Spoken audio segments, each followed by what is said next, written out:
আগামী 2-3 দিন তাপমাত্রার খুব একটা পরিবর্তন নেই। তারপর মেনলি ইয়ার এন্ডে গিয়ে বা নিউ ইয়ারের শুরুতে কিছুটা মিনিমাম টেম্পারেচার প্রায় 2 থেকে 3 ডিগ্রি মতো বেড়ে যাওয়ার সম্ভাবনা রয়েছে দক্ষিণবঙ্গের জেলাগুলিতে।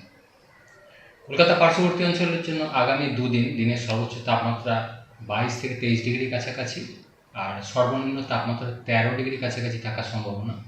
তারপর ইয়ার এন্ডে গিয়ে একটু সামান্য বাড়বে এবং নিউ ইয়ারের শুরুতে বেড়ে প্রায় 15 ডিগ্রি কাছাকাছি পৌঁছে যাবে বা 2-1 দিন হয়তো 16 ডিগ্রি কাছাকাছিও থাকার সম্ভাবনা থাকবে। দিনের তাপমাত্রাও সামান্য একটু বেড়ে 24 থেকে 25 ডিগ্রি কাছাকাছি পৌঁছে যাবে নিউ ইয়ারের শুরুতে। অন্যান্য জেলাগুলোয় পশ্চিমের জেলাগুলোয় স্বাভাবিকভাবেই কলকাতার থেকে আরও 3 থেকে 4 ডিগ্রি কম থাকবে, যেটা স্বাভাবিক মিনিমাম টেম্পারেচারটা। দিনের তাপমাত্রাও পশ্চিমের জেলাগুলোতেও আগামী 2-3 দিন স্বাভাবিকের থেকে কিছুটা কম থাকবে, তারপর সামান্য একটু বাড়বে। কুয়াশা থাকার সম্ভাবনা থাকবে মেনলি আগামী 2 দিন পর্যন্ত হালকা থেকে মাঝারি ধরনের কুয়াশা।